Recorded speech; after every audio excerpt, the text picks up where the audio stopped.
ఆమేన్. ప్రేమ కలిగిన మా తండ్రి, కృప కలిగిన మా దేవ, నీ ఘనమైన నామను బట్టి నిన్ను స్తుతించి ఆరాధిస్తుంటున్నాం.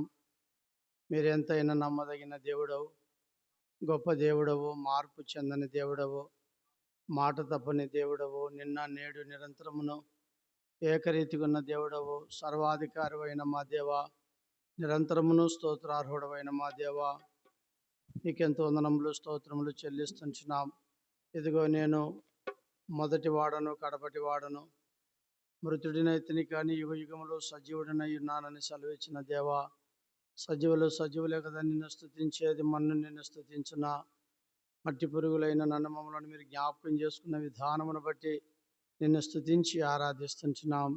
మీరెంతైనా నమ్మదగిన దేవుడిగా మా పక్షాన ఉన్నందుకై మిమ్మల్ని కొనియాడి గణపరుస్తుంటున్నాము. నాయనా, లోకములో, పాపములో, అంధకారములో, చీకటిలో, దుర్మార్గతలో, దుష్టత్వములో జీవిస్తున్న మా బ్రతికెరిగిన దేవా, నేను మేము నశించి నరకానికి వెళ్ళేది నీకు ఇష్టం లేక నీ ప్రియకుమారుడైన యేసుక్రీస్తు ప్రభుల వారిని ఈ లోకానికి అనుగ్రహించడము ద్వారా, యేసుక్రీస్తు ప్రభుల వారి యొక్క కలవరి యొక్క శిలువ రక్తము ద్వారా మా ప్రతి పాపములు కడిగి మమ్మల్ని పరిశుద్ధపరిచి పాపము నుండి విడిపించి విమోచించి దేవా, మీ సొత్తుగా, మీ జనాంగముగా, మా తండ్రి ప్రభా, మీ రాజ్య వ్యాప్తి పరలోకపు యొక్క వారసులుగా చేసినందులకై నేను స్తుతించి ఆరాధిస్తుంటున్నాం. దైవజనుడు భక్ష్యంకుల ద్వారా మీరు మాకు అనుగ్రహించబడిన ఈ ప్రత్యక్షత దర్శనమును బట్టి వందనములు స్తోత్రాలు. అపోస్తుల బోధ ఎందును, సహవాసం ఎందును, రొట్టె విరుచుటి ఎందును, ప్రార్థన చేయటి ఎందును ఎడతెగక కలిగి ఉండే గొప్ప ధన్యతను అనుగ్రహించినందులకై మీకు ఎంతో వందనములు స్తోత్రములు చెల్లిస్తుంటున్నాము. నాయన, మీ అనాదికాల సంకల్పంలో జగత్తునాది వడికబడిపోయి క్రీస్తు ప్రేమలో మా తండ్రి నందలూరులో కర్మేలు ప్రార్థనా మందిరాన్ని మీ శేషముని ఇక్కడ మీ దీపస్తంభమును ఉంచినందులకై వందనములు స్తోత్రాలు. ప్రభా, ఓ దేవా, రావలసిన నీ ప్రజలైన వారిని దినం బైబిల్ స్టడీ కొరకై నడిపించమని ప్రార్థిస్తున్నాం. తిరిగి పాటలు, మా తండ్రి వాయిద్యములు, వాక్యము ఎంతో మా ఆత్మీయ జీవితానికి పురికొల్పుగా, ప్రోత్సాహముగా మా దేవ ఉండగలిగినట్లుగా చేయండి. ఖాళీ హృదయములతో మేము వెళ్ళకుండా నీ వాక్యము చేత మా హృదయం నింపబడినదై నీ రాకడి కొరకు మేము సిద్ధపడగలిగినట్లు సహాయమును చేస్తూ రమ్మని నీ సన్నిధిలో ప్రార్థిస్తున్నాం. కనబరాని అంధకార శక్తులను, దురాత్మ సమూహములను నజరుడైన యేసుక్రీస్తు నామములో బంధిస్తూ తగ్గించుకుని దీనులపై రిక్తులమై నీ పాద సన్నిధికి వస్తూ మా ప్రభుడు మా రక్షకుడైన యేసుక్రీస్తు వారి ఉన్నతమైన అతి శ్రేష్టమైన పరిశుద్ధమైన నామములో స్తుతించి ఆరాధించి ప్రార్థించి అడిగి వేడుకుంటున్నాము తండ్రి. ఆమేన్.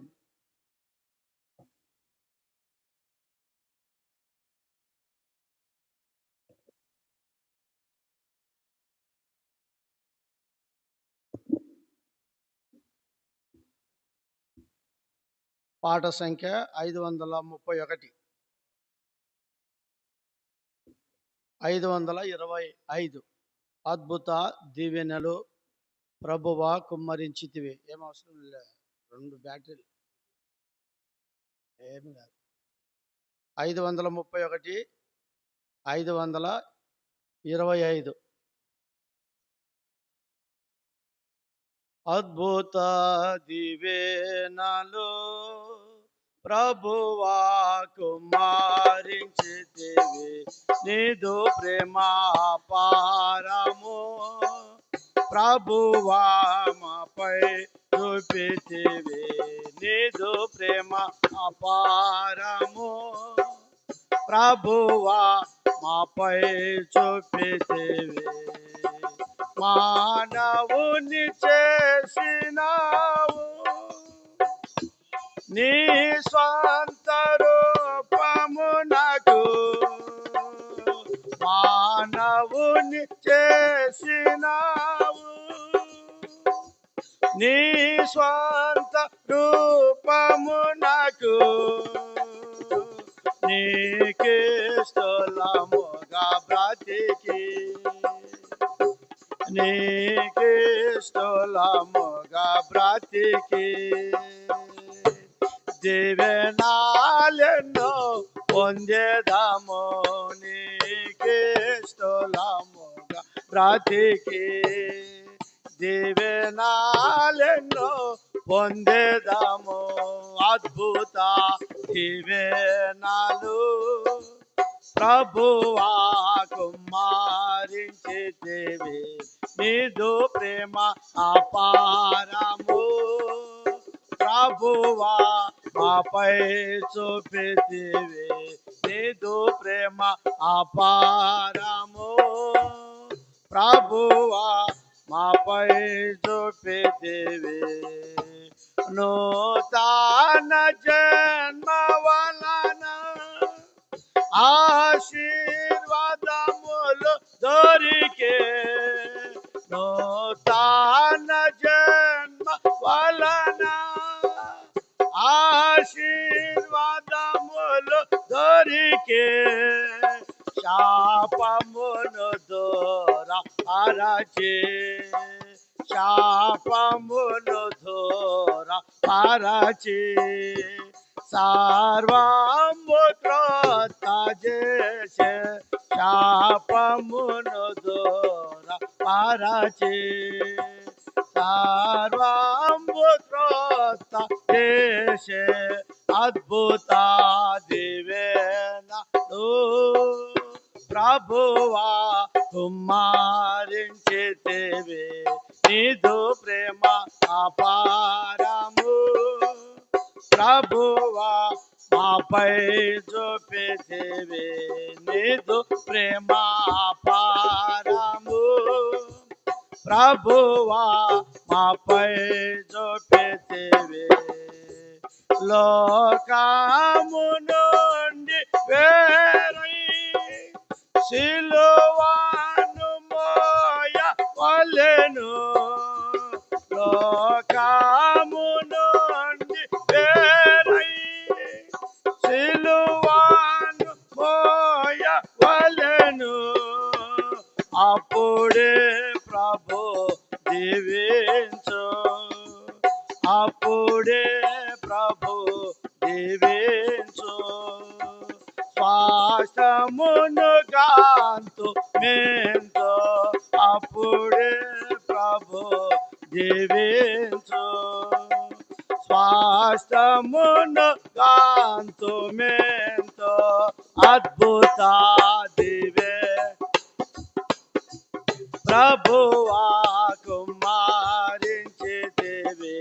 నీదు ప్రేమ అపారము. ప్రభువా మాపై చూపితివి, నీదు ప్రేమ అపారము. ప్రభువా మాపై చూపితివి, తన సుతులుగాను మెలిగి, తన చిత్తమందు నిలచి, తన స్తుతులుగాను మెలిగి, తన చిత్తమందు నిలచి, జీవాజలమును పొంది, జీవాజలమును పొంది, దివ్యనాలెన్నో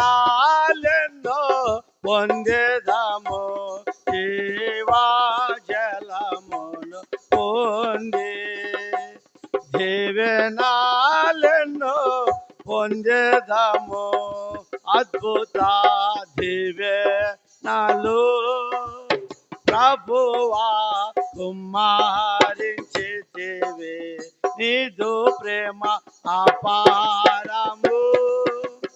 ప్రభువా మాపై చూపితివి, నీదు ప్రేమ అపారము. ప్రభువా మాపై చూపితివి, ఆత్మీయముగా నడచి, శరీర క్రియలను విడచి,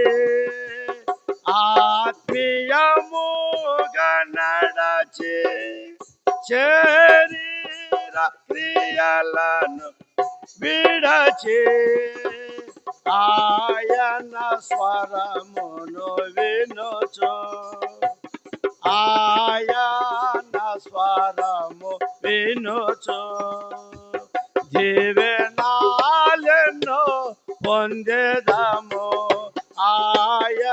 స్వరము వినుచు దివ్యనాలెన్నో పొందేదము అద్భుత దివ్యనాలు ప్రభువా కుమారించితివి నీదు ప్రేమ అపారం ప్రభువా మాపై చూపితివి నీదు ప్రేమ అపారం ప్రభువా మాపై చూపితివి ఆశీర్వాదముల కొరకు పిలువబడియున్న మనము ఆశీర్వాదముల కొరకు పిలువబడియున్న మనము ఆజ్ఞలను నెరవేర్చినచో ఆజ్ఞలను నెరవేర్చినచో దీవెనలెన్నో పొందేదము ఆజ్ఞలను నెరవేర్చినచో దీవెనలెన్నో పొందేదము అద్భుత దివే ప్రభువా కుమారించితివి నీదు ప్రేమ అపారము ప్రభువా మాపై చూపితివి నీదు ప్రేమ అపారం ప్రభువా మాపై చూపితివి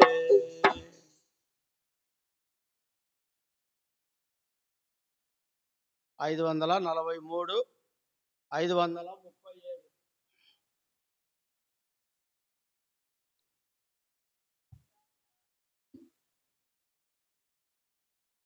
ఓ ఇశ్రాయేలు నీదు భాగ్యమెంతో గొప్పది యెహోవా రక్షించిన నిన్ను పోలిన వాడు ఎవడు యెహోవా రక్షించిన నిన్ను పోలిన వాడు ఎవడు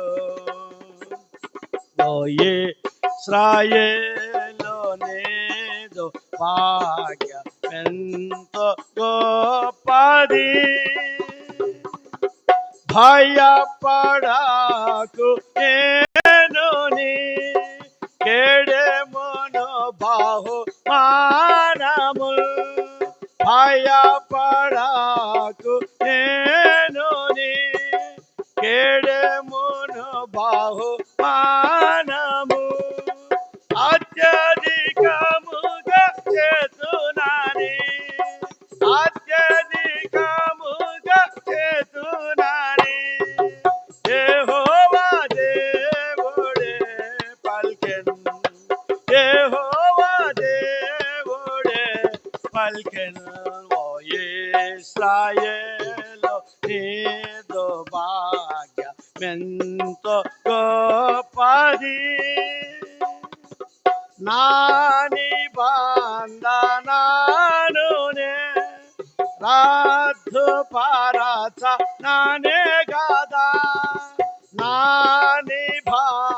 నిబంధనను రద్దు పరచ గదా నా నోట నుండి వెళ్ళిన నా నోట నుండి వెళ్ళిన మాటను మార్చననే గదా మాటను చననే గదా ఓ ఇశ్రాయేలు నీదు భాగ్యమెంతో గొప్పది యెహోవా రక్షించి నిన్ను పోలిన వాడు ఎవడు యెహోవా రక్షించి నిన్ను పోలిన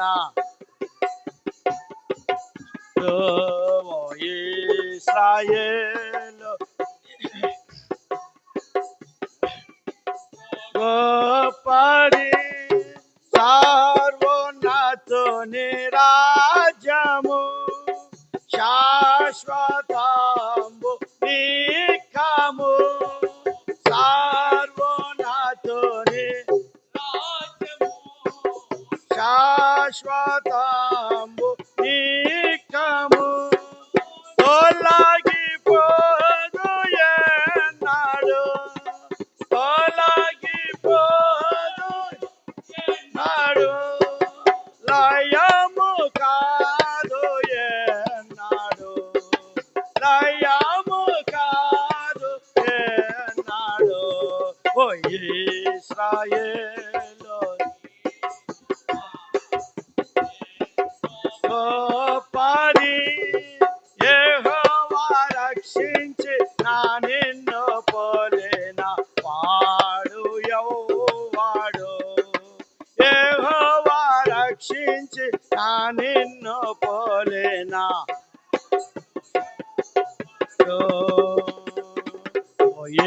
ఇశ్రాయేలు నీదు భాగ్యమెంతో గొప్పది నీ మందిర సమృద్ధిలో వారికి తృప్తి నీ మందిర సమృద్ధిలో వారికి తృప్తి కలదు నీ ఆనంద ప్రవాహములో నీ ఆనంద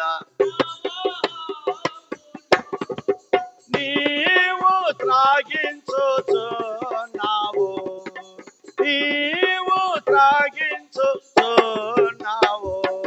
ఓ ఇశ్రాయేలు నీదు ఎంతో గొప్పది యెహోవా రక్షించి నా నిన్ను పోలిన వాడు యెహోవాడు యెహోవా రక్షించి నా నిన్ను పోలిన వాడు యెహోవాడు ఓ ఇశ్రాయేలు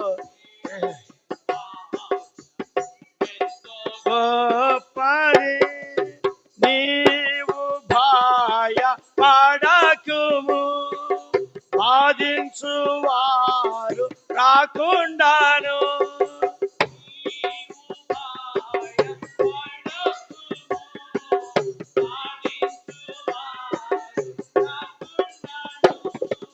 దూరముగా నుంచి ఉన్నాను దూరముగా నుంచి ఉన్నాను నీకు తోడై ఉన్నాను నీకు తోడై ఉన్నాను ఓ ఇశ్రాయేలు నీదు భాగ్యమెంతో గొప్పది యెహోవా రక్షించి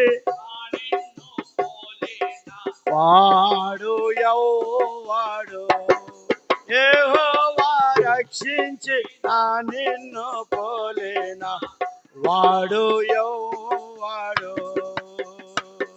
ఓ ఇశ్రాయేలు నీదు భాగ్యమెంతో గొప్పది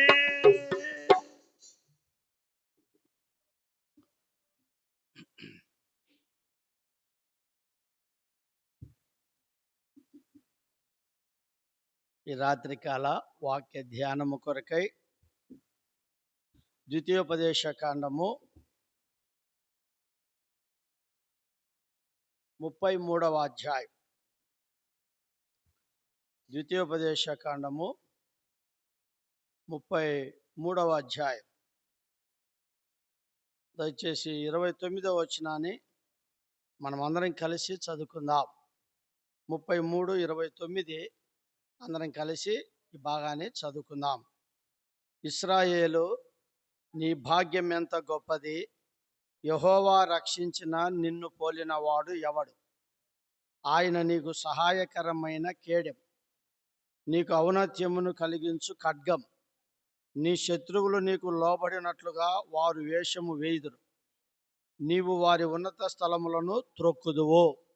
రండి, ప్రభు సహాయం కొరకై ప్రార్థన చేద్దాం. మా ప్రేమగల తండ్రి యేసు ప్రభా, నీకెంతో వందనములు స్తోత్రములు చెల్లించుకుంటున్నాం. ఈ రాత్రి బైబిల్ స్టడీ నిమిత్తమై చేరువచ్చిన మా తండ్రి, మాతో మీరు ఉన్నందుకై మీకెంతో వందనములు స్తోత్రాలు. మీ స్వరమును మాకు వినిపిస్తున్నందుకై మీకెంతో వందనములు స్తోత్రాలు.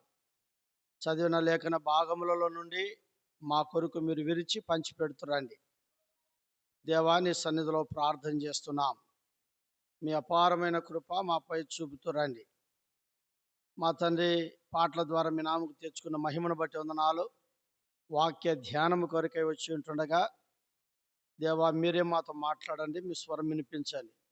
మీ దాసుని మీ రక్త ప్రోక్షణ కిందికి తెస్తుండగా నీ పునరుద్ధానపు యొక్క శక్తితో నింపండి. వచ్చిన వారిని బట్టి స్తుతిస్తూ రావలసిన వారిని నడిపించి మహిమను పొందమని, ఘనత మహిమ స్తుతి ప్రభావములు మీకే కలుగునుగా కని ప్రార్థిస్తూ తగ్గించుకుని దీనులమై నీ పాసనదికి వస్తూ యేసుక్రీస్తు వారి పరిశుద్ధమైన నామములో స్తుతించి ఆరాధించి ప్రార్థించి అడిగి వేడుకుంటున్నాము తండ్రి, ఆమేన్.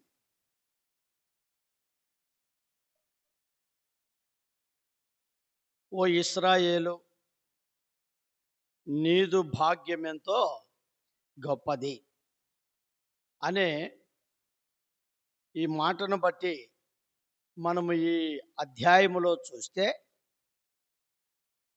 వాస్తవికముగా మోషే మృతి పొందక ముందు ఇశ్రాయేలీయులను దీవించే విధానమును మనం ఇక్కడ ఒక్కొక్కరి పేర్లు, వారి పేర్లకు ఉన్న అర్థము, ఆత్మీయమైన సంగతులను దేవుడు మనతో మాట్లాడుతూ వస్తుంటున్నాడు. చూడండి, యాకోబు యొక్క కుమారులు దాదాపు ఎంతమంది? యాకోబుకు కుమారులు ఎంతమంది? 12 మంది. ఒక ఆడపాప ఉంది. ఎవరు? దీనా. ఇప్పుడు ఇక్కడ 10 మంది పేర్లే కనపడతాయి మనకు. 2 పేర్లు కనపడవు ఈ అధ్యాయంలో. 10 మంది పేర్లే మనకి ఇక్కడ కనపడుతున్నాయి. చూడండి దేవుని బిడ్డలారా, మొదటిది 6వ వచనంలో రూబేను గురించి ధ్యానించాం. రెండవది యూదాను గురించి 7వ వచనంలో మనం ధ్యానిస్తూ వచ్చినాం. మూడవది 8వ వచనం లేవీను గురించి ధ్యానించాం.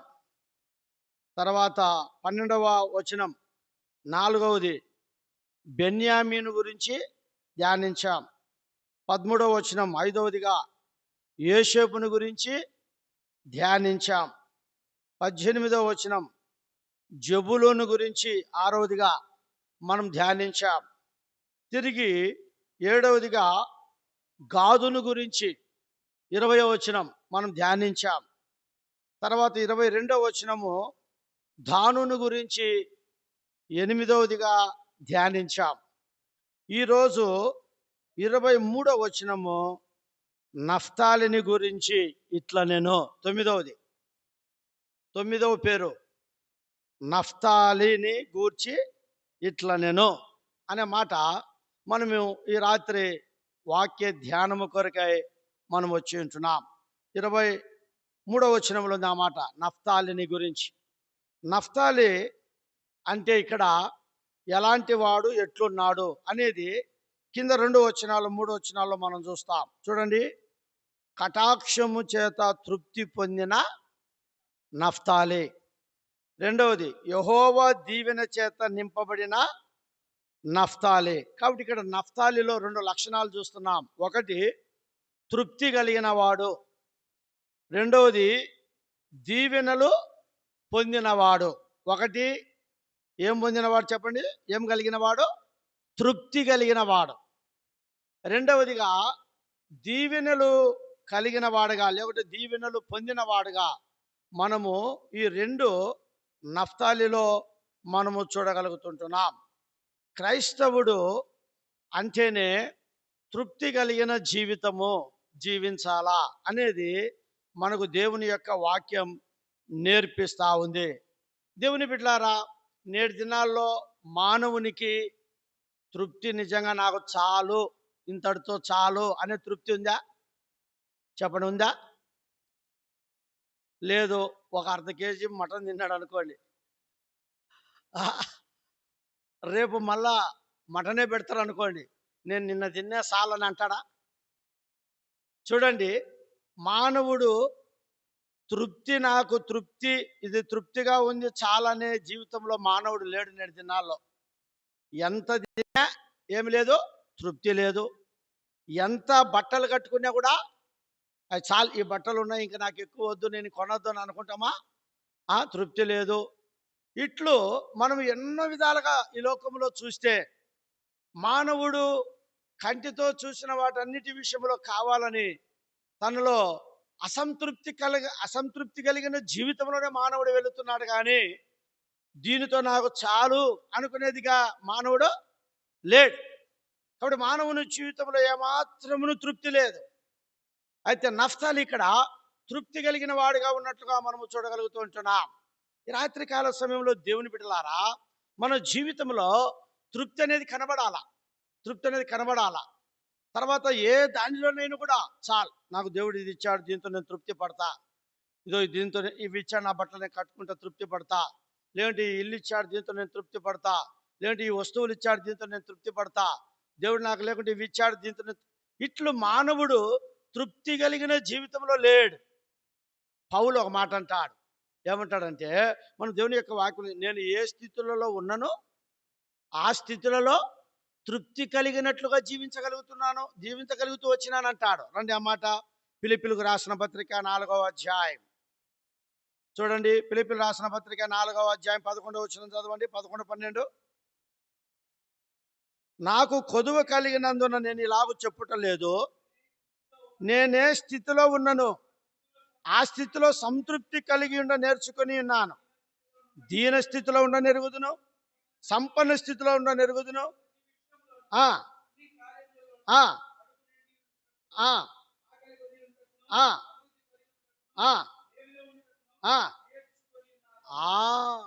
ఇంత గొప్ప దైవజనుడు అపోస్తలుడైన పౌలు ఏమంటున్నాడండి ఇక్కడ? అద్భుతమైన రీతిగా ఈ మాటను మనం చూస్తుంటున్నాం. నాకు కొదువ కలిగి నందున నేను ఇలాగ చెప్పుట లేదు. అంటే తన జీవితంలో ఏం లేదు, కొదువ అనేది చెప్పండి లేదు.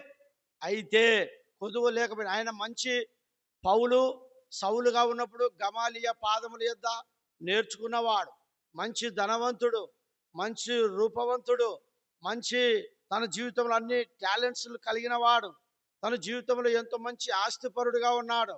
ఇలాంటి వ్యక్తి ఏదో నాకు కొదువు ఉండి అని చెప్పడం లేదని చెప్తుంటున్నాడు ఇక్కడ. అయితే తను ఏ స్థితిలో ఎట్లున్నానో ఆ విధంగా తను నేర్చుకున్నాడు కూడా. చూడండి ఏమంటాడంటే, నేను ఏ స్థితిలో ఉన్నాను ఆ స్థితిలో సంతృప్తి కలిగి నేర్చుకొని ఉన్నాను అని. ఏ స్థితుల ద్వారా తను వెళుతూ వచ్చాడు? కింద ఉన్నది, దీన స్థితిలో నెరుగుదును. మనము దీన స్థితిలో ఎప్పుడైనా ఉన్నామా? దీనులంగా కనబడుతున్నామా? మానవుడు ఎంత గర్వంగా చూడడము, గర్వంగా మాట్లాడము, గర్వంగా ప్రవర్తించడము ఎంతో మానవుని జీవితంలో ఉంటుంది. పౌలు గర్వించేదానికి ఎంతో ఆస్కారము ఉంది. తన హోదాను బట్టి, తన డబ్బును బట్టి, తనకున్న ప్రతి యొక్క ప్రఖ్యాతిని బట్టి, పేరును బట్టి. అయితే దీన స్థితిలో నేను నేర్చుకున్నాను అంటున్నాడు. దేవుని బిడ్డలారా, దేవుడు కూడా ఎవరిని ఇష్టపడతాడు? దీనులను. అందుకే ఆయన దగ్గర ఏం నేర్చుకోమన్నాడు? యేసుప్రభు ఒక మాట అన్నాడు. ఏమన్నాడు? ఆ మాట అదే మత్తయి 11:29లో, నేను సాత్వికుడను దీన మనసు గలవాడును, నా కాడి మీ మీద ఎత్తుకొని నా యొద్ద నేర్చుకుని. పౌలు నేర్చుకున్నాడు. ఈనాడు దేవుని సంఘాల్లో నేర్చుకోరు, చెప్పినప్పుడు కూడా నేర్చుకోరు. ఎంతో బాధపడతారు, దుఃఖపడతారు, వేదన పడతారు. ఇది ఇట్లా కాదు, ఇలాగనమ్మా, ఇట్లానైనా ఇట్లా అని చెప్పినప్పుడు నేర్చుకునే దానికి ఇష్టపడరు. దేవుని బిడ్డలారా, ఇక్కడ పౌలు ఏమంటున్నాడంటే, నేను నేర్చుకున్నాను. ఏ స్థితిలో ఎలా ఉన్నానో, దీన స్థితిలో ఉండాలనేది నేను నేర్చుకున్నాను. సంపన్న స్థితిలో నెరుగుదును అంటాడు. సంపన్నుడు కూడా ఆ స్థితిలో కూడా నేర్చుకున్నాను అంటున్నాడు. చూడండి, దీనిలో తను తృప్తి కలిగి ఉన్నాడు. ఇంకా ఏం చెప్పగలుగుతున్నాడంటే, ఇంకా చెప్తుంటున్నాడు, ప్రతి విషయంలో అన్ని కార్యములను కడుపు నిండి ఉండుటకును, ఆకలి నిండుటకును, సమృద్ధి కలిగి ఉండుటకును, లేమి ఉండుటకును నేను నేర్చుకొని ఉన్నాను అంటున్నాడు. ఈనాడు ఏండ్ల ధరబడి దేవుని మందిరానికి వస్తున్నారు. ఏం నేర్చుకుంటున్నారో అర్థం కావడం లేదు. లేకుంటే వాక్యం ఇలాగూ చెప్పబడుతుంది, ఇట్లా ఉండండి, ఇట్లా నడవండి, ఇట్లా జీవించండి, ఇట్లా నేర్చుకోండి, ఇది చెప్పబడుతుందంటే, ఈనాడు మన జీవితంలో అసంతృప్తికరమైన జీవితంలో మానవుడు వెళ్ళగలుగుతున్నాడు. ప్రభు కొరకే నువ్వు ఎప్పుడైనా లేమిగా ఉన్నావా? ప్రభు కొరకే నువ్వు ఎప్పుడైనా ఆకలి ఉన్నావా? ఒకసారి ఆలోచించు. చూడండి దేవుని బిడ్డలారా, ఇలాంటి పరిస్థితులలో దైవజనుడు మనకు నేర్పిస్తూ ఉంటున్నాడు అపోస్తలుడైన పౌలు. కాబట్టి నీ జీవితంలో, నా జీవితంలో ఇది ఎంతో నేర్చుకోవలసిన వారంగా ఉంటున్నాం. నేను కూడా, ప్రతి ఒక్కరము ఇది. అందుకే ప్రభా నాకు నేర్పించు. ఏమంటాడు? నేర్చుకొన్నాను నా శ్రమల ద్వారా నీ వాక్యమును ఎంతో. నేర్చుకొన్నాను నా శ్రమల ద్వారా నీ వాక్యమును ఎంతో. నీతో మనుషులతో సరిచేసి కొందు నీ దివ్య వాక్యము ద్వారా, నీ దివ్య వాక్యము ద్వారా. నీ స్వరము వినిపించు ప్రభువా నీ దాసుడాల. ఎవరు నేర్చుకుంటారు? ఎవరు నేర్చుకుంటారు? చెప్పండి. ఈ పాటలోనే అర్థం ఉంది. ఎవరు నేర్చుకుంటారు? ఆయన స్వరం వినేవారు, ఆయన స్వరం వినేవారు నేర్చుకుంటారు. ఎప్పుడు నేర్చుకుంటారు? నేర్చుకోవాలంటే ఏం రావాలా? నేర్చుకున్నాను నా శ్రమల ద్వారా. ఒక వ్యక్తి మెకానిక్ షాప్కి వెళ్తాడండి నేర్చుకునేదానికి. మెయిన్ ఆయన ఉంటాడు. ఏమంటారు ఆయన? మెయిన్గా ఉండే ఆయన ఎడ్డుగా యజమానుడు కదా, యజమానుడు ఉంటాడు. అతని దగ్గరికి నేర్చుకునేదానికి పిల్లలు పోతారు. వాడు సుఖంగా ఉంటే నేర్చుకుంటాడా? ఎంత కష్టపడాలనో కదా. కష్టపడితేనే వాడు ఏం చేస్తాడు? నేర్చుకుంటాడు. శ్రమ పడితేనే నేర్చుకుంటాడు. ఈనాడు మన జీవితంలో కావాలా? ఈ శ్రమలు వచ్చేది మనం నేర్చుకునే దాని కొరకే. ఈ నిందలు వచ్చేది మనం నేర్చుకునే దాని కొరకే. ఈ అవమానములు వచ్చేది మనం నేర్చుకునే దానికే. ఈ ఆకలి దప్పులు వచ్చేది మనం నేర్చుకునే దాని కొరకే. లేకుంటే ఈ యొక్క లేమి వచ్చేది మనం నేర్చుకునే దాని కొరకే. ఈ దీనస్థితి అనేది మనం నేర్చుకునే దాని కొరకే. ఈ సంపన్న స్థితి అనేది మనం నేర్చుకునే దాని కొరకే. పౌలు అలాగున వెళ్ళాడు. ఈనాడు నీవు నేను అలాగున ఉండాలా. నఫ్తాలి ఆ వ్యక్తి ద్వారా మనకు నేర్పించే మొదటిగా ఏంటంటే, ఆయన తృప్తి కలిగిన జీవితం. ఈనాడు చాలా మంది దేవుని సంఘాల్లో నేర్చుకున్నట్లుగా ఏమవుతున్నారు? బిహేవ్ అయిపోతున్నారు. దేవుడు భక్ష్య గారి పుస్తకాలు మీరు చదవండి. ఆది యందు వాక్యం ఉండెను, వాక్యమే దేవుడే ఉండేది నాకు ఇంకా తెలియదని రాస్తాడు. ఆ దినాల్లోనే చూడండి. ఈ దినాల్లో అయితే వాక్యం అంతా నాకు తెలుసు, ప్రకటన ఆది కాండం నుంచి ప్రకటన వరకని. దేవుని బిడ్డలారా, జ్ఞాపకం చేసుకుందాం. ఇంకా సామెతల గ్రంథంలో ఏమంటాడు? తృప్తి కలిగే జీవితాన్ని గురించి రండి. 15వ అధ్యాయం సామెతలు 15వ అధ్యాయం చూడండి. 16వ వచనం, 15, 16. నెమ్మది లేకుండా విస్తారమైన ధనముండుట కంటే యెహోవా యందలి భయభక్తులతో కూడా కొంచెము కలిగి ఉండుట మేలు. చూడండి ఏమనుంది? నెమ్మది లేకుండా విస్తారమైన ధనం ఉంటే ఏమి లాభం? చూడండి. అయితే ఇక్కడ ఏమంటారంటే, యెహోవా యందలి భయభక్తులతో కూడా కొంచెము కలిగి ఉండుట మేలు. విస్తారమైన ధనము లేకపోయినా యెహోవా యందు మనం భయభక్తులు కలిగి ఉండి కొంచెము మనము కలిగి ఉంటే అదే మనకు మేలు. లేకుంటే మనకు తృప్తి అనేది దేవుని యొక్క వాక్యము మనకు చెప్పబడతా ఉంది. రాత్రికాల సమయంలో దేవుని బిడ్డలారా, విస్తారమైన ధనం ఉండి మన జీవితంలో నెమ్మది లేకపోతే ఏం ప్రయోజనం? ప్రభా, నీ యందు నేను భయభక్తులతో ఉంటా. ఆ భయభక్తులతో ఉన్నప్పుడు నాకు కొంచెం ఉన్నా చాలు, అది నాకెంతో తృప్తి, మేలు అనేది మన జీవితంలో ఆత్మీయమైన సత్యములు నేర్పించేదిగా ఉంది. చాలా మంది దేవుని యొక్క వాక్యంలో చెప్తాడు, ఏమని చెప్తాడంటే, మీకొచ్చిన జీతములలోనే మీరు ఏం కలిగి ఉండాలంట? తృప్తి కలిగి ఉండండి. జీతం వచ్చిన తర్వాత జీతం అయిపోతుంది మళ్ళీ ఏం చేయాలా? ఏదో ఒక అప్పులు చేయాలా. అప్పులు చేస్తున్నామంటే ఎకస్ట్రా వచ్చే ఖర్చులే. అందుకే వాక్యం చెప్తుంది చూడండి, లూకా రాసిన సువార్త 3వ అధ్యాయంలో, లూకా రాసిన సువార్త 3వ అధ్యాయం ఆ మాట చూడండి, 3వ అధ్యాయం 14 వచనం, 3:14 చదవండి. అతను అడిగిరి, అందుకు అతడు, ఎవరిని బాధ పెట్టకయు, ఎవరి మీద అపనింద వేయకయు, మీ జీవితములతో కాదు, జీతములతో తృప్తి పొంది ఉండుడని వారితో. మనకెంత జీతం ఉందో దాంట్లో ఏం చేయాలా? నా సేవా జీవితంలో నేను ఎక్కడ నాకు జీతం ఇంత పెంచండి, లేకుంటే ఇంత ఇయ్యండి అని నేను ఎక్కడ అడగల. నా లైఫ్లో నేను ఎక్కడ అడగల. అంటే నేను ఎందుకు చెప్తున్నానంటే, దేవుని బిడ్డారా, దేవుని మీద ఆధారపడితే, దేవుని మీద మనం డిఫెండ్ అయితే, దేవుని యందు విశ్వాసము కలిగి ఉంటే దేవుడి సహాయపడుతూ వస్తాడు. మనకున్న జీతములతో చూడండి, 1వ తారీఖు జీతం వస్తుంది, లేదంటే 2వ తారీఖు జీతం వస్తుంది, 5వ తారీఖు వచ్చే లోపల జేబులను ఏమవుతాయి? ఖాళీ అయిపోతాయి. మనకు వచ్చిన జీతములోనే మనం ఏం కలిగి ఉండాలంట? తృప్తి కలిగి ఉండాలా. తృప్తి కలిగి ఉండాలా. ఆ తృప్తి అనేది మనకు ఆశీర్వాదంలోకి తీసుకొని వస్తుంది. ఆ తృప్తి అనేది మనల్ని ఎంతో దీవెనలోకి తీసుకొని వచ్చేదిగా ఉంది. సహోదరుడా, సహోదరి, నఫ్తాలిని గురించి మనకు నేర్పించే మాట, అతను తృప్తి కలిగిన వ్యక్తి. తృప్తి కలిగిన వ్యక్తి. రాత్రికాల సమయంలో నా జీవితంలో ఇలా ఉన్నామా? ఒకసారి ఆలోచించుకుందాం. అందుకే దేవుని యొక్క వాక్యం ఏం చెప్తుందంటే, సంతృష్టి సహితమైన భక్తి గొప్ప లాభసాధకమైంది. చూడండి ఆ మాట, తిమోతికి రాసిన మొదటి పత్రిక, మొదటి తిమోతికి రాసిన పత్రిక 6వ అధ్యాయం 6వ వచనం చదవండి. 6:6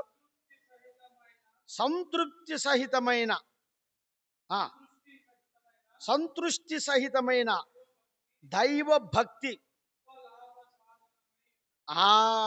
కాబట్టి ప్రియ సహోదరుడా, సహోదరి, కాబట్టి ఇక్కడ చెప్పబడుతుంది, ఏమని చెప్పబడుతుందంటే, సంతృష్టి సహితమైన దైవ భక్తి గొప్ప లాభం. అంటే భక్తిలో కూడా ఏముండాలి? మనకు తృప్తి ఉండాలి.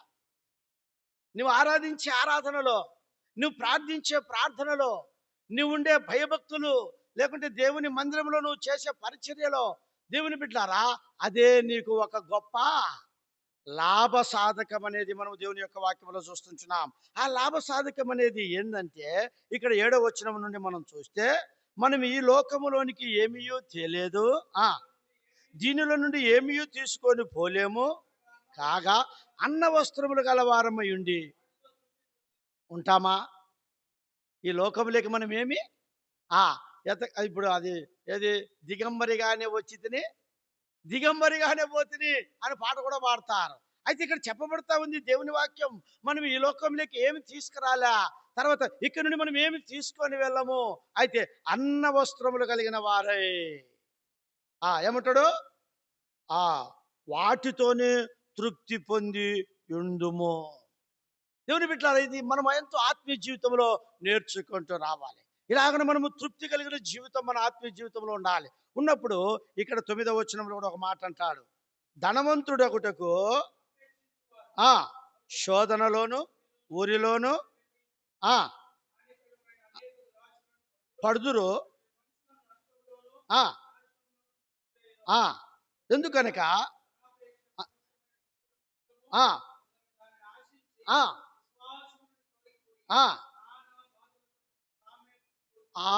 అది కాబట్టి మన జీవితంలో దేవుడు ఎంతవరకు పరిమితిగా మనల్ని పెట్టాడో అంతవరకే మనం ఏం కలిగిన వారంగా ఉండాలా? తృప్తి కలిగిన వారంగా ఉండాలి. నఫ్తాలి యొక్క జీవితం గురించి మనతో మాట్లాడే మాట ఏంటంటే ఇదేనమాట.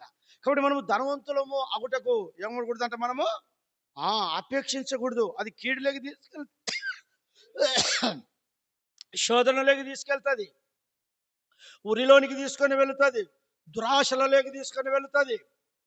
లేకుంటే ఎంతో విశ్వాసం నుండి తొలగిపోయి నానా బాధల చేత తమ్మును తామే పొడుచుకునేది, లేకుంటే విశ్వాసం నుండి తొలగిపోయేది. ఇది ఎంతో మానవుని యొక్క జీవితంలో కలిగించేదిగా ఉందని ఈ రాత్రి ప్రభు మనతో మాట్లాడుతూ ఉంటున్నాడు. కాబట్టి ప్రియ సహోదరుడా సహోదరి, అందుకే నేను ఆ జీవితంలో జ్ఞాపకం చేసుకుందాం. అయితే వాక్యం ఏం చెప్తుందంటే, ధనాపేక్ష లేని వారమై, లేకుంటే ధనాపేక్ష లేని మనస్సును కలిగి ఉండాలని వాక్యం చెప్తుంది. రండి ఆ మాట ఎబ్రీ రాసిన పత్రిక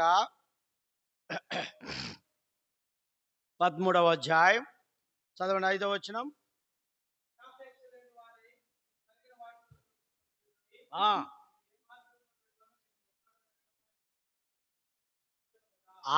ధనాపేక్ష లేని వారై మీకు కలిగిన వాటితో మనం ఏం చేయాలంట? తృప్తి పొందియుండుడి, తృప్తి పొందియుండుడి. రాత్రికాల సమయంలో ప్రియ సహోదరుడా సహోదరి, మన జీవితంలో ధనాపేక్ష లేని మనస్సు గల వారముగా మనము ఈ లోకములో జీవించాలి. ఎందుకంటే ధనము సంపాదించేవారు ఈ ధరణిలోనే నిలవాలేరు. ధనము సంపాదించేవారు ఈ ధరణిలోనే నిలవాలేరు. వారు పాము నోటి కప్పవలనే, పాము నోటి కప్పవలనే సాగిపోదురు, సమాధికి వెళ్ళిపోదురు. కనుక నమ్మవద్దు, నమ్మవద్దు ఈ మాయాలోకము. ఇది ఆశా చూపి మోసము చేసే, ఆశా చూపి పాపలోకము నమ్మవద్దు, ఈ పాడు లోకము. ఈనాడు మానవుడు తృప్తి లేని యొక్క జీవితాన్ని బట్టి ఈ ధనం మీద ఆశ కలిగిన వాడే ఎన్ని విధాలుగా ఉంటున్నాడంటే, ఈ లోకంలో మనం ఎన్నెన్నో చూస్తున్నాం. ఇదో మీరు ఇంత కట్టండి, ఇంతకు 2 అంతలు వస్తుంది, 3 అంతలు వస్తుంది, అబ్బా అంటాడు. ఫస్ట్ కడతావు, వచ్చింది, అబ్బా వచ్చింది. తర్వాత ఈనాడు ఎక్కడ ప్రొద్దుటూరులో ఒక వ్యక్తి, దేవుని బిడ్డారా ఇట్లా వస్తాయని చెప్పి కొన్ని కోట్లు అప్పు చేశాడు. ప్రజలందరూ ఇప్పుడు డీల్ అయిపోయినారు. ఎంత భయంకరమైన పరిస్థితి చూడండి. అన్న వస్త్రములు కలిగిన వారు, ధనాపేక్ష అనే మనసు లేకుండా మనకు కలిగిన వాటితో మనం ఏం చేయాలా? తృప్తి కలిగిన జీవితము జీవించాలి. మానవుని జీవితంలో తృప్తి లేదంటే ఏం కారణం చెప్పండి?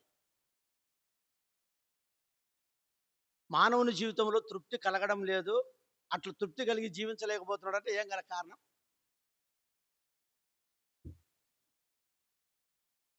ఆశ, దురాశ. ఒకటి గుర్తుపెట్టుకుందాం, ఇతరులను పోల్చుకోవడం. ఇతరులతో చెప్పండి, పోల్చుకోవడం. ఆ యొక్క ఇసుక కట్టిందంటే నేను ఇది కట్టాను, ఆయన ఈ బండి కొన్నాడంటే నేను కొనాలి, లేకుంటే వాళ్ళు ఇట్లా కట్టారంటే నేను ఇట్లా కట్టాను. ఇతరులతో పోల్చుకోవడం, అప్పుడే తమ జీవితంలో అసంతృప్తి వస్తుంది. ప్రియ సహోదరుడా సహోదరి, నీవు నీలాగానే ఉండాలి కానీ ఇతరులను పోల్చుకోకూడదు. అప్పుడే నీ జీవితంలో అసంతృప్తి, తృప్తి లేని జీవితం.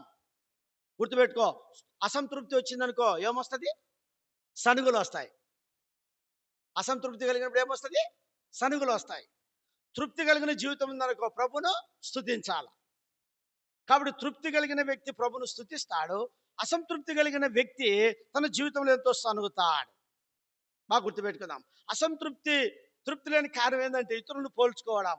వాళ్ళ ఇంట్లో ఏముండయో నా ఇంట్లో అదే ఉండాలా, వారు ఎట్లున్నారో నేను అట్లే ఉండాలా. అర్థమైనా? ఇతరులను ఎప్పటికైనా మనం పోల్చుకుంటే మన జీవితంలో తృప్తి అనేది ఎప్పటికీ పొందలేము. అసంతృప్తిలోకి వచ్చేస్తాము, తద్వారా సనుగులు వచ్చేస్తాయి, తద్వారా ఎంతో నష్టం వచ్చేస్తుంది. నెమ్మది లేని పరిస్థితి మన జీవితానికి మనం తీసుకుని వచ్చే వారంగా ఉంటున్నాం. అసంతృప్తి అనేది పాప జీవితానికి గుర్తు. అసంతృప్తి అనేది పాప జీవితానికి గుర్తు. మానవుడి లోకంలో ఎంతో ప్రయాసపడుతున్నాడు కానీ జ్ఞాని అయిన సొలొమోను చెప్తా వస్తాడు ప్రసంగి గ్రంథంలో, సమస్తమును వ్యర్థం, వ్యర్థం, వ్యర్థం, గాలికి ప్రయాసపడినట్లుగానే ఉంది.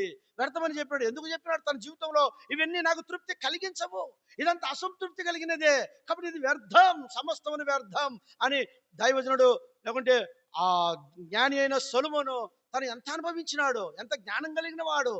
తనను తృప్తి పరచబడడానికి ఎంతమంది స్త్రీలు, లేకుంటే ఎంత తన డబ్బు, తన వైభవము, తన పరిస్థితి సమస్తమును తన జీవితంలో పొందిన వాడే, ఎరిగిన వాడే, తాను ఆఖరికి ఒక మాట అంటాడు. ప్రసంగి గ్రంథం 2వ అధ్యాయం 11వ వచనం. 2:11 చదవండి. అప్పుడు ఆ ఆ ఆ నేను నిదానించి వివేచింపగా అవన్నీ వ్యర్థమైనవి గాను, ఒకడు గాలికి ప్రయాసపడినట్లుగాను అగుపడను, సూర్యుని క్రింద లాభకరమైనది ఏది లేనట్లు నాకు. అది చూడండి, లాభకరమైనది ఏది నాకు. లాభం వస్తేనే మానవునికి తృప్తి, నష్టం వస్తే మానవునికి అసంతృప్తి. కాబట్టి ఈ లోకంలో ప్రియ సహోదరుడా, సహోదరి, నీ నా జీవితంలో జ్ఞాపకం చేసుకుందాం. ఒకవేళ ఇలాంటి పరిస్థితులు వచ్చినాయి అనుకోండి, అసంతృప్తి జీవితం కలిగి ఉన్నది అనుకోండి, నష్టం కలిగిన జీవితం కలిగి అనుకోండి, అప్పుడు మనం దేవుని మీద ఏం చేస్తాం? యెషయా గ్రంథం 8వ అధ్యాయం, యెషయా గ్రంథం 8వ అధ్యాయం చూడండి, 21వ వచనం. 8:21 చదువునైనా. అట్టివారు ఇబ్బంది పడుచు ఆకలిగొని దేశ సంచారము చేయుదురు. ఆకలిగొనుచు వారు కోపపడి తమ రాజు పేరును, తమ దేవుని పేరును శాపములు పలుకుచు మీద చూతురు. అప్పుడు దేవుని మీద, దేవుడు అనేవాడు ఉంటే మాకు ఇట్లా జరగచ్చునా, దేవుడు అనేవాడు మాకు ఇట్లా చెయ్యొచ్చునా, అంతేనా కదా. ఏంది ఇది? మానవుడు చేసుకున్న దాన్ని బట్టి వస్తా ఉంది, కానీ దేవుడే మాత్రము చెయ్యడు. గుర్తుపెట్టుకుందాం. దేవుడు చెప్పినట్లు మన జీవితంలో జీవించగలుగుతూ వస్తే, అర్థమైందా? ఇటువంటిది రాదు. దేవుని మీద ఎంత సనుగుతామో, ఎంత కొనుగుతామో, అంటే దేవుని మీద ఎంత శాపవచనాలు పలుకుతామో, ప్రియ సోదరుడా, సోదరి, ఏంది కారణం? ఇదంటే అసంతృప్తి కలిగిన జీవితం, తృప్తి లేని జీవితం. కాబట్టి ఈ రాత్రి నఫ్తాలి అనే ఈ యొక్క వ్యక్తి ద్వారా మనం నేర్చుకోవాల్సినది ఏంటంటే, తృప్తి కలిగిన వాడుగా ఉంటున్నాడు. నా ఆత్మీయ జీవితంలో ఇలా ఉన్నామా, ఇట్లున్నామా అనేది మనల్ని మనమే ఒకసారి జ్ఞాపకం చేసుకుంటూ రావాలి. ఈ తృప్తి అనేది ఎలాగొస్తుంది, దేని ద్వారా వస్తుంది, ఎట్లు వస్తుంది అనేది మనం దేవుని యొక్క వాక్యంలో చూస్తే, దేవుని బిడ్డలారా చూడండి, బాగినండి. పిల్లలు లేరు, వారి జీవితంలో తృప్తి ఉంటుందా? చెప్పండి. పిల్లలు లేరు, పిల్లలు లేనప్పుడు తృప్తి ఉంటుందా? అరే, నాకంటూ కొడుకు నింటే ఎట్టుండేది, నాకంటూ కూతురు నింటే కనీసం ఒక్కరే సార్, ఇద్దరు లేకపోయినా ఒక్కరే సార్ అనుకుంటాం కదా. అయితే దేవుడు నీ ప్రార్థన అంగీకరించి, ఆలకించి, నెరవేర్చి నీకు పిల్లలు ఇచ్చిన తర్వాత తృప్తి. మా అమ్మని అడిగిన నేను, ఇంతమందిని ఎందుకు పుట్టించుకున్నామ్మా? మా అమ్మని అడిగిన, 12 మంది డజన్ అటుపల మాదిరి, 12 మంది. ఒక్కోసారి నేను ధ్యానించుకుంటే, ఇంతమందిని ఎట్లా గర్భం మోసి కన్ని మమ్మల్ని పెంచి చేసిందో. నేను అంటూ వచ్చిన, అమ్మ మీకు మా నాయనకు నీకు ఇంకో తృప్తి లేకుండా పోయిందమ్మా అని అంటూ వచ్చిన. దేవుని బిడ్డలారా చూడండి, పిల్లలు లేకపోతే మనకు తృప్తి ఉండదు. దేవుడు కనికరించి దయ చూపి పిల్లలు ఇచ్చిన తర్వాత, పిల్లల ద్వారా తల్లిదండ్రులకే కలగాల తృప్తి కలగాల. పిల్లల ద్వారా తల్లిదండ్రులకు తృప్తి కలగాల. ఈనాడు దేవుని యొక్క సంఘములో, లేకుంటే కుటుంబంలో మనం చూడగలిగితే, ప్రియ సహోదరుడా, సహోదరి, పిల్లల ద్వారా ఎంతోమంది తల్లిదండ్రులకు తృప్తి లేదు. పిల్లల ద్వారా ఎంతో తల్లిదండ్రులు దుఃఖపడుతున్నారు. మాకెంతో మంది చెప్తారు సేవకులకు, అన్నా మా కొడుకు ఇలాగా, మా కూతురు ఇలాగయ్యా, మా బిడ్డల కొరకు ప్రార్థన చేయి. వాస్తవమైన సంగతి. ఈనాడు దేవుడు ఒకప్పుడు మనకు పిల్లలు లేరని అసంతృప్తి కలిగిన జీవితం ఉన్నప్పుడు, దేవుడు పిల్లలు ఇచ్చిన తర్వాత పిల్లల ద్వారా తల్లిదండ్రులకు ఎంతమందికి ఏమి లేదు, తృప్తి లేని జీవితాలు. తల్లిదండ్రులకు లోబడరు, తల్లిదండ్రులకు ఎదురు తిరుగుతారు, తల్లిదండ్రుల మాటలు వినరు, తల్లిదండ్రులకు కోపం రేపుతారు, తల్లిదండ్రులకు ఎంతో దుఃఖమును తీసుకొస్తారు, తల్లిదండ్రులను ఎంత భయంకరమైన పరిస్థితిలోకి వాటి లోపల ఎంతో కుమిలిపోతారో, ఎంత బాధపడతారో. ఈ మాట నేను తండ్రిని మాట్లాడితే వారు ఎంతో లోపల నొచ్చుకుంటారో, వాళ్ళు దుఃఖపడడం వల్ల, బాధపడడం వల్ల వారి జీవితాలు ఎంత అసంతృప్తిలోకి వెళుతాయో అనేది మానవుడు నేడు దినాల్లో ఎవరే కానీ చూస్తే. అందుకే కీర్తనకారుడు ఒక మాట అంటాడు, 17వ అధ్యాయం 17వ కీర్తన 14వ వచనం. 17వ కీర్తన చూడు, 17వ కీర్తన 14వ వచనం చదువునైనా. 17, 14. ఆ లోకుల చేతిలో నుండి, ఆ చేతిలో నుండి ఆ రక్షింపుము. ఆ ఆ వారి కుమారులు కలిగి తృప్తి నొందుదురు. ఆ ఆ అది వారు కుమారులు కని ఏం పొందుతున్నారంట? కలిగా కలిగి తృప్తి నొందుదురు. కాబట్టి ప్రియ సహోదరుడా, సహోదరి, ఈ రాత్రి కాలంలో జ్ఞాపకం పెట్టుకుందాం. మన బిడ్డల ద్వారా మనకెంతో తృప్తి కలిగించే జీవితం ఉండాలా. పిల్లలు కూడా ఆ విధముగానే తల్లిదండ్రులకు లోబడి విధేయత చూపి వారి యొక్క మాటలు విని అలాగున వారు వెళ్ళడమును బట్టి తల్లిదండ్రులకి ఎంతో తృప్తి. వారు లోబడకపోతే, విధేయత చూపకపోతే, ఎదురు తిరిగితే, భయంకరమైన పరిస్థితిలో ఉన్నారనుకోండి, లోపల వారి జీవితంలో ఎంతో తృప్తి ఉండదు. రాత్రికాల సమయంలో జ్ఞాపకం చేసుకుంటాం. ప్రియ సహోదరుడా, సహోదరి, అదొక ఊరు. ఆ ఊర్లో ఒక తండ్రి, ఒక తల్లి, ఒక కుమారుడు. బిడ్డ పుట్టగానే తండ్రి చనిపోయాడు. తండ్రి చనిపోయిన తర్వాత తల్లి ఆ బిడ్డను పెంచుకుంటూ వచ్చి, అయితే ఆ తల్లికి ఒక కన్ను లేదు. చెప్పండి, ఒక కన్ను లేదు. ఒక కన్ను లేదు కాబట్టి ఒక కన్ను ఉంది. ఆ కన్ను గుడ్డ కట్టుకున్నది, అద్దాలు పెట్టుకున్నది. తర్వాత ఆ బిడ్డని పెంచుకుంటూ స్కూల్ స్టడీలోకి తెచ్చింది. ఆ యొక్క స్టడీలోకి తెచ్చుకున్న తర్వాత ఒక రోజు ఆ తల్లి స్కూల్ దగ్గరికి బిడ్డకు అన్నం తీసుకొని పోతే ఫ్రెండ్స్ ఏం చేసినారంటే వాని హేళన ఎగతాళి, మేమ్మ గుడ్డిది, కన్ను లేదు. ఆ మాట అంటేనే వీని హృదయం ఎంతో బాధపడిపోయి, అరే ఇలాంటి తల్లి నాకు ఉంది, ఇలాంటి తల్లి ఉంటే ఏం లేకుంటే ఏమని తన జీవితంలో తల్లి మాట వినుకోకుండా తనెంతో బాధపడుతూ, లేకుంటే తల్లి మీద ఎంతో ద్వేషాన్ని పెంచుకుంటూ, ఎందుకు ఈ గుడ్డి తల్లి నాకుంది, ఇట్లా లోకంలో నా ఫ్రెండ్స్తో నేను అనిపించుకోవాలని అలాగనే సాగుతూ వచ్చాడు. ఆ తల్లి పెంచింది, పెద్దవారిగా చేసింది. తర్వాత ఓ రోజు తన తల్లి దగ్గర ఉండకోకుండా తను దూరం వెళ్ళిపోయాడు. ఉద్యోగం చేసుకుంటున్నాడు, పెళ్లి చేసుకున్నాడు, బిడ్డను కూతుర్ని కన్నాడు. కన్న తర్వాత తల్లి ఒక్క కన్నుతో దేశమంతా నా కుమారుడు ఎక్కడికి వెళ్ళాడు అని తిరుగుతూ ఒక రోజు ఆ అడ్రస్ తెలుసుకొని వెళ్ళి డోర్ కొట్టింది. డోర్ కొట్టగానే కుమారుడు డోర్ తీశాడు. డోర్ తీవగానే మనవరాలు ఆమె డోర్ తెరిచింది. డోర్ తెరవగానే ఎవరో ఒక గుడ్డామ కన్నులేని మామ వచ్చిందని చెప్పే లోపల ఆ తండ్రి, ఆ బిడ్డ తండ్రి కొడుకు వచ్చేసాడు. కొడుకు వచ్చి చూస్తే, ఏయ్ నువ్వు వెళ్ళిపో, ఆమె పిచ్చాయమా నీకేం తెలియదని ఆ బిడ్డను లోపలికి పంపించేశాడు. తర్వాత వాకిలేసేసి బయట భయంకరంగా వాళ్ళ అమ్మని తిట్టాడు. ఎందుకు వచ్చావు, నువ్వు నాకు అవసరం లేదు, అది ఇదని. ఆమె గుండె ఎంతో కరిగిపోయి ఎంతో బాధలో నిట్టూర్పులో అయిపోయింది. తోసిపడేశాడు. వెళ్ళి తన ఇంట్లో పండుకొని ఏడుచుకుంటూ ఆఖరిగా ప్రాణం పోయే స్థితి లేకుంది. ఒకరోజు ఆ భూమి పత్రాలు కావాలని అదే కుమారుడు తిరిగి ఆ ఇంట్లోకి వెళ్ళాడు.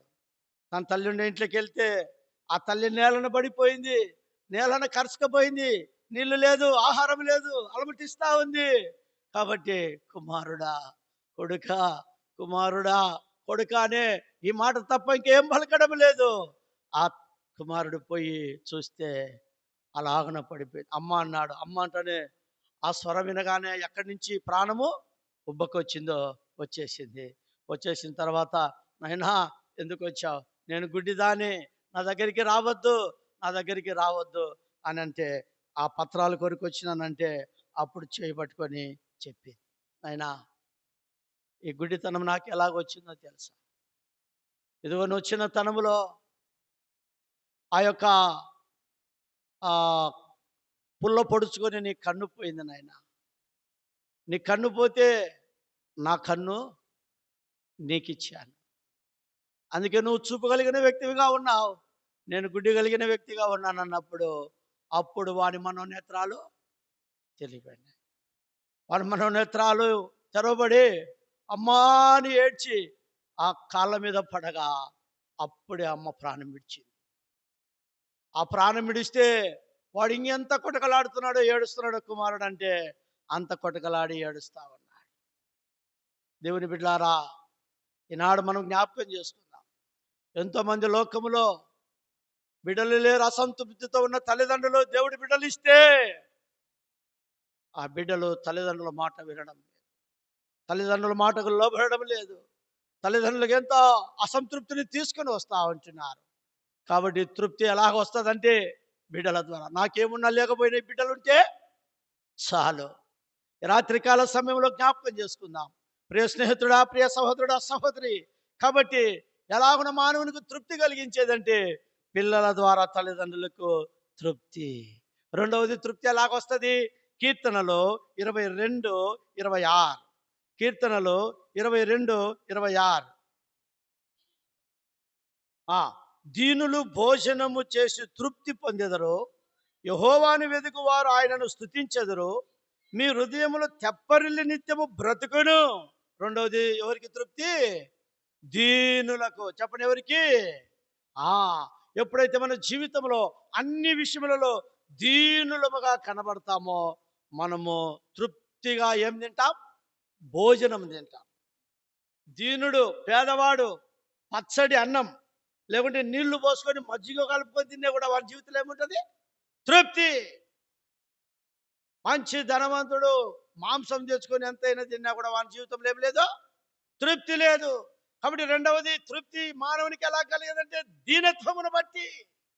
మొదటిది పిల్లలను బట్టి తృప్తి, రెండవది దీనులను బట్టి. మన ప్రభు ఎంత దీనుడైతే, పౌలు ఎంత దీనుడిగా ఉంటే, అబ్రహాం అంత దీనుడిగా ఉంటే, ఇస్సాకు అంత దీనుడిగా ఉంటే, దానియేలు అంత దీనుడిగా ఉంటే, దావీదు అంత దీనుడిగా ఉంటే, దైవుడి భక్ష్యం గారు అంత దీనుడిగా ఉంటే, ఈనాడు దీనత్వం సంఘములలో ఎక్కడా?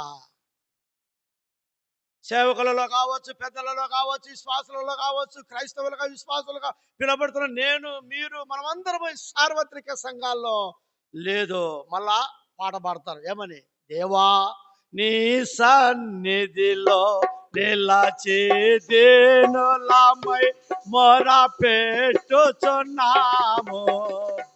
దీనులమై మొర పెట్టుచున్నా. కాబట్టి నఫ్తాలి యొక్క జీవితం ద్వారా మనం నేర్చుకునే పాఠం ఏంటంటే, రెండవది తృప్తి ఎట్లా కలుగుతుంది చెప్పండి? దీనత్వమును బట్టి, దీనులను బట్టి. మూడవది ఎట్లా కలుగుతుంది? 36వ కీర్తన 8-9 వచనాలు. 36వ కీర్తన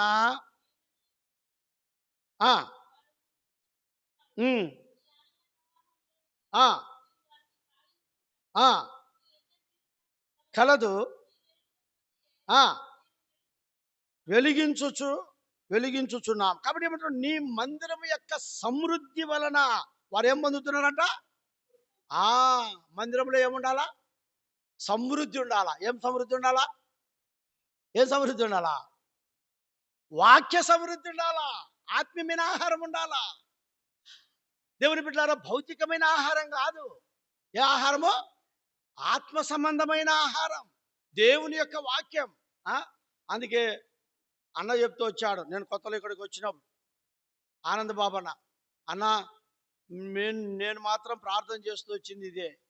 ఎందుకంటే దేవుని మందిరంలో వాక్యం లేదు, పాటలు లేవు, వాయిద్యాలు లేవు, మాకు సరైన విధానం లేదు. ఎంతో మేము ఆకలితో, దప్పికతో, లేకుంటే ఇలాంటి పరిస్థితుల్లో ఉన్నాం. దేవా, మాకు మంచిగా పాటలు పాడేవారిని, వాయిద్యాలు వాయించేవారిని, వాక్యం అందించే ఆ దైవజనుని మాకు తీసుకొని రా, సేవకుని తీసుకొని రా అని ఆయన ఎన్నో పర్యాయాలు చెప్తూ వచ్చిన మాట నేను వింటూ వచ్చిన. వాస్తవమే.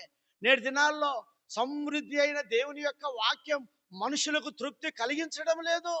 ఎంతోమంది ఏదో వాక్యం చెప్పాలంటే చెప్పాలా, అది కాదు. ఎంతో ఆకలితో, దాహముతో దేవుని ప్రజలు దుప్పి నీటి వాగుల కొరకు ఆశపడినట్లు, దేవా నా ప్రాణం నీ కొరకు ఆశపడుచున్నది తృష్ణగొనుచున్నదని దేవుని సంఘానికి దేవుని ప్రజలు వచ్చినప్పుడు, దైవ సేవకులేమి పెద్దలేమి దేవుని యొక్క వాక్యానికి నిలబడినప్పుడు వాక్యము ద్వారా వారెంతో తృప్తిపరచబడాలా. దేవుని మందిరములో వాక్యము సమృద్ధిగా ఉండాలా. ఆయనలో ఏముందంట?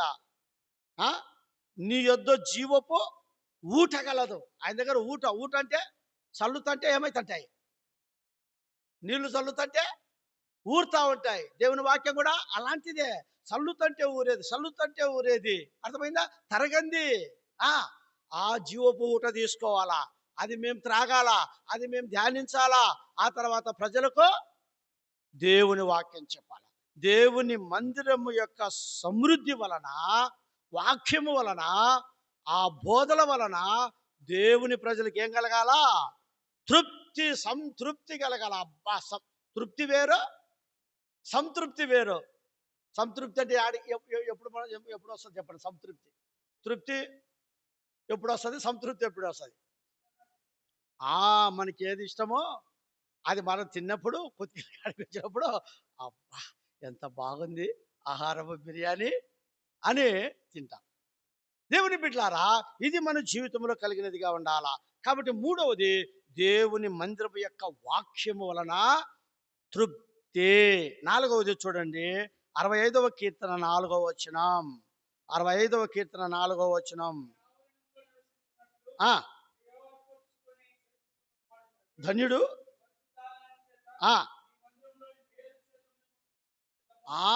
నీ మందిరం యొక్క మేలు చేత ఏం పొందుతామో. దేవుని మందిరానికి నువ్వు వస్తే దేవుడు నీకేం చేస్తాడు? మేలు చేస్తాడు. దేవుని మందిరానికి వస్తే దేవుడికి మేలు చేస్తాడు. దేవుడు ఎప్పటికీ కీడు చేయడు. కాబట్టి దేవుని మేలు ఎన్నో, నీ జీవితంలో మేలులు, ఎన్ని మేలులు చేశాడో ఒకసారి ఆలోచించు. చేయలేదా?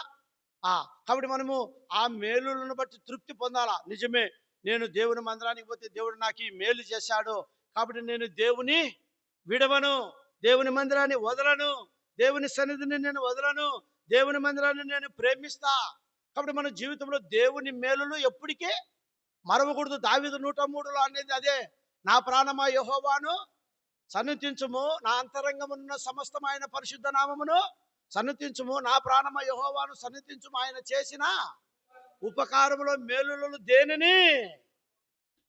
దేవుని మందిరానికి వస్తే దేవుడు మేలు చేస్తాడు. నీ జీవితంలో ఎన్ని మేలు, లెక్కలేని మేలులు చేస్తాడు. చెప్పలేవు. ఒకసారి ఒక్కొక్కరు నిలబెట్టి చెప్తే కనీసము ఒక 10-20 చెప్తారా లేదా? చెప్పండి. 10-20. నా జీవితంలో ఎన్ని లెక్కలేని మేలులు దేవుడు చేశాడు. ప్రియ సహోదరుడా, సహోదరి, ఈ దినం మధ్యాహ్నం కూడా నేను వాక్యం ధ్యానించుకుంటున్నప్పుడు దీన్ని బట్టి నేను కూడా అన్వేషణ చేసుకుంటూ వచ్చిన.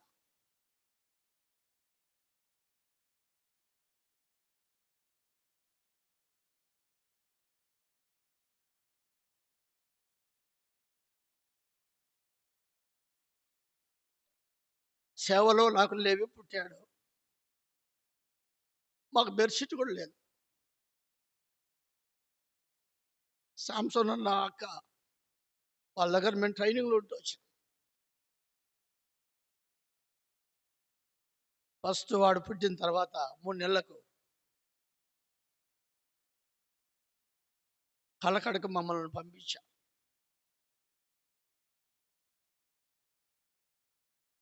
ఆంటీ తన చీరలతో బంతలు కుట్టి, ఒక బంత కుట్టి ఆ బంతలో వాడు పెట్టి ఇచ్చింది. మేము అట్లా కలకడకు పోయినాం. ఒక గ్లాస్ లేదు, కొన్ని బట్టలు ఉన్నాయి అంతే, కప్పుకొని బెడ్షీట్ కూడా లేదు. మేము సాపలు కప్పుకుంటూ వచ్చాం. మా ఇంటికి ఫోన్ చేస్తే మా అన్నోళ్ళు పంపిస్తారు. సేవలో మేము అది నేర్చుకోవాలి. నేను మధ్యాహ్నం కూర్చొని వాక్యం ధ్యానించుకుంటున్నప్పుడు, అవును ప్రభా, నీ మందిరాన్ని ప్రేమించిన, నీ మందిరాన్ని నేను ఆశతో ఉంటూ వచ్చిన, నీ మందిరంలో ఎక్కువగా నేను గడుపుతూ వచ్చిన, నాకు ఎన్ని మేలు చేశావు. ఈరోజు అంత ఇంత ఒక చిన్న కారులో వెళ్తున్నానంటే అది దేవుడు నాకు చేసిన మేలు. నేను అనుకోలే. దేవుని బిడ్డలారా, అట్లా నేను తృప్తి కలిగి ఉన్నా. ప్రభా, చాలు, నా స్థితి నేను ఎరుగుతున్నాను. ఏ స్థితిలో నుండి నువ్వు ఎలాగ తీసుకుని వచ్చినావో ఆ మేలు నేను మరవలేను ప్రభా అని వీళ్ళందరూ నిద్రపోతున్నారు, కిటికీ ఎదురు కూర్చొని ఏడ్చుకుంటూ గతను ధ్యానించుకుంటూ వచ్చిన. దేవుని బిడ్డలారా, నేను ఎందుకు చెప్తున్నానంటే, మనము దేవుని మందిరానికి వస్తే దేవుడు ఎన్నో మేలులు ఉపకారాలు మన జీవితంలో ఆయన చేస్తాడు చేస్తాడు. కలకడలో మా సేవ బాడిగింట్లో ముస్లిం ఏరియాది, ముస్లిం ఏరియా. ఆ ఇంట్లో చిన్న పిల్లని మేము పెట్టుకొని ఉంటే వాడు లేవి భయంకరంగా ఏడ్చేవాడు. ఆ ఇంట్లో మంచిగా లేదని ఒక మంగళాయన ఇంటికి వెళ్ళాం. ఆ కలకడ యువతలో ఏది ఊరది, మంగళపల్లె. ఆ పేరే మంగళపల్లె, మంగళలో ఎక్కువ ఉన్నారు. ఆయన సామ్యుల్ గారు అరవిందం గారితో ఆయన తిరిగినోడు గొప్ప. ఆయన కటింగ్ చేస్తుండు. ఆయన ఇంట్లో మేము బాడికి తీసుకొని ఆదివారం వస్తే మా సామాన్లన్నీ బయట పెడతాం. ఒకే రూము సామాన్ అంతా బయట పెడతాం. ఆరాధన జరుపుతాం. అయిపోయిన తర్వాత ఆ వచ్చిన ప్రజలు విశ్వాసులు ఆ సామాన్లన్నీ మళ్ళా లోపల పట్టిపోతారు. అట్లా 2 సంవత్సరాలు సేవ చేసిన. ప్రభా నాకు ఇది చాలు. ఎంతోమందికి ఇల్లు కూడా లేదు, ఎంతోమందికి సరైన ఆహారం లేదు. నేను కొత్తగా సేవకి వెళితే 6 నెలలు 1/4 కేజీ చికెన్ తెచ్చుకునే దానికి లేదు. ఒక 1/4 కేజీ చికెన్ కూడా మేము తెచ్చుకోలే. అంటే మాకు అది దేవుడు అనుమతించలే. అయినా మేము తృప్తి కలిగి ఉన్నాం. ఒకరోజు మేము విజిటింగ్ నడుచుకుంటూ పోయి వచ్చినాం. మాకు అప్పుడు ఏం లేదు. పోయి వస్తే ఒక అక్క, ఆమె కూడా ఖచ్చితంగా 1/4 కేజీ తీసుకొని వచ్చింది. పాత కడప ఆమెది, కలికిరిలో ఉంటుంది. ఏం పేరు మాణిక్యమ్మ. నేను కడపనని కలకడకు వచ్చినానని సుజానక్క కొడుకంట, నాకు తెలుసు బాగానే. ఆమె నన్ను చూసేదానికి ఒక 1/4 కేజీ చికెన్ తీసుకొని వచ్చింది. సరేనని ఆమె ఇచ్చి నాకు ఒక 500 డబ్బులు పెట్టి వెళ్ళిపోయింది. అన్న ఇది మీరు చేసుకొని తినండి అని. 3 వచ్చినారు. అది వండుతుంటే ఎంతమంది వచ్చినారు? 3 వచ్చినారు. ఏం చేయాలా? ఆ 1/4 కేజీ మీద దాచిపెట్టుకోవాలన్నా? ప్రభు చూస్తున్నాడు కదా. నేను ఎప్పుడైనా చెప్పేది, మన ఇంట్లో ఎవరు వచ్చినా మనకు కలిగింది మీరు పెట్టాలా. నేను బ్రతికినా చనిపోయినా అని చెప్పేది మా ఇంట్లో వాళ్ళకి. అది వండి వాళ్ళ 3 వడ్డించినాం. తర్వాత మేమేం తినలే. అంటే నేను ఎందుకు చెప్తున్నా అంటే, దాంట్లో కూడా మేము తృప్తి కలిగి ఉన్నాం. 500 ఇచ్చాడు కదా దేవుడు, ఆ 1/4 కేజీ వాళ్ళకి పెట్టేశాము. ఈ 500 పోయి 1 కేజీ మనము తెచ్చుకోవచ్చు. కానీ ఇద్దరం కేజీ తింటామా? పోయి 1/4 కేజీ తెచ్చుకున్నాం, తిన్నాం. అంటే నేను ఎందుకు చెప్తున్నా అంటే, ఎందుకు ప్రభా నన్ను ఈ స్థితిలోకి తీసుకెళ్ళావని ప్రభు మీద మనము సనగకూడదు. తృప్తి కలిగి ఉన్నప్పుడు, ప్రభును స్తుతించినప్పుడు, ప్రభు మీద ఆధారపడినప్పుడు స్టెప్ బై స్టెప్ ప్రభు నాకు ఏం కావాలో ప్రభు అన్ని ఇస్తూ వచ్చినాడు. కొన్ని స్టీల్ సామాన్లు కూడా పేదలకు పంచేసినాం. చిన్న పేదవారు మా దగ్గర ఉన్నప్పుడు అక్కడ. దేవుని బిడ్డలారా, నేను ఎందుకు చెప్తున్నానంటే, మన జీవితంలో దేవుని మందిరాన్ని ఎంత హత్తుకొని ఉంటామో, ఎంత ప్రేమిస్తామో, దేవుని మందిరాన్ని ఎంత కలిగి ఉంటామో, దేవుడు మన జీవితంలో అంత మేలు చేస్తాడు. కాబట్టి దేవుని మందిరం ద్వారా మేలుతో మనం ఏం చేయబడాలా? తృప్తిపరచబడాలి. ఇంకో మాట చూసుకొని మనం చూద్దాం రండి, ముగించుకుందాం. 90వ కీర్తన ముగించుకుందాం. 90వ కీర్తన 14వ వచనం. ఇది 5వది చూడండి. ఉదయమున నీ కృపతో మమ్ములను తృప్తిపరచుము. అదే మన దినమంతా మనము ఉత్సాహం ఉండాలా. దినమంతా మనం ఎట్లుండాలా? ఉత్సాహంతో ఉండాలా. ఏదో మనం పోగొట్టుకున్నట్టుగా, లేకుంటే ఏదో మనము సరైన సంతోషం లేని వారంగా మన దినాన్ని మనం గడపకూడదు. ఎట్లుండాలంట చూడండి. ఏమంటాడు 90 మళ్ళా చదువు. ఉదయమున నీ కృపతో మమ్మలను తృప్తిపరచుము. అంటే దేవుని కృప మనల్ని ఏం చేస్తుంది? తృప్తిపరుస్తుంది. మొదటిది తృప్తి ఎలా కలుగుతుంది? కుమారుల ద్వారా తృప్తి కలుగుతుంది. రెండవది చెప్పండి. ఆ దీనత్వము ద్వారా కృప కలుగుతుంది. మూడవది, మందిరం యొక్క సమృద్ధి అంటే దేవుని యొక్క వాక్యము ద్వారా తృప్తి కలుగుతుంది. నాలుగవది, దేవుని మందిరానికి రావడం బట్టి దేవుడు చేసే మేలులను బట్టి తృప్తి కలుగుతుంది. ఐదవది, దేవుని కృప ద్వారా, దేవుని కృప ద్వారా, ఆయన కృప మన జీవితంలో ఎంత తృప్తినిస్తుందంటే అంత తృప్తినిస్తుంది. ఆ ఆ కృప ద్వారా తృప్తి కలిగినప్పుడు ఆ దినమంతా మనం ఎట్లుంటామంట? ఉత్సహించి సంతోషించదము. ఉత్సాహముతో సంతోషముతో మనము జీవించాలా. అదే తృప్తికరమైన జీవితం. ఏమి ఉన్నా లేకపోయినా, ఏ కష్టమైన ఏ పరిస్థితి అయినా, ఏ నిందైనా, ఏ శ్రమైనా, ఏ పరిస్థితి అయినా మనము తృప్తి కలిగిన జీవితమును జీవించాలా. ప్రియ సహోదరుడా సహోదరి, జ్ఞాపకం పెట్టుకుందాం. ముగించక ముందు ఇది ఐదవది. ఇంకా రెండు మాటలు, 7 సంగతులు ఉన్నాయి. అది వేసి ముగించేస్తా. 6వ సంగతి 107వ కీర్తన 9. 107, 9 చదవండి. ఏలయనగా ఆ ఆ ఆ ఏలయనగా ఆశగల ప్రాణమును ఆయన ఏం చేస్తాడంట? అంటే ఆశ ఉండాల. ఏముండాలి చెప్పండి? ఆశ ఉండాలా. ఏం ఆశ ఉండాలా? అర్థమవుతుందా? దేవుని సన్నిధి, దేవుని పరిచర్య, దేవుని యొక్క సన్నిధినప్పుడు దుప్పి నీటి వాగుల కొరకు ఆశపడినట్లు దేవా నా ప్రాణము నీ కొరకు. అది దేవుని విషయంలో నీకు ఇలాంటి ఆశ ఉన్నప్పుడు ఆశ గల ప్రాణమును ఏం చేస్తాడు? ఆయన తృప్తిపరుస్తాడు. ఈనాడు చాలా మందికి నిజంగా దేవుని మందిర విషయంలో, పరిచర్యల విషయాల్లో ఇలాంటి ఆసక్తి లేని వారు ఉన్నారు.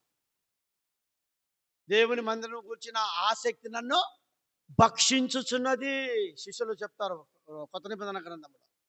కాబట్టి ప్రియ సహోదరుడా సహోదరి, నీ నా జీవితంలో ఆశ ఎప్పుడైతే ఉంటుందో ఆయన మనల్ని తృప్తిపరుస్తాడు. ఆశ గల ప్రాణమును ఆయన తృప్తిపరిచేవాడుగా ఉంటాడు. అది మన జీవితంలో ఎప్పుడు ఉండాలా.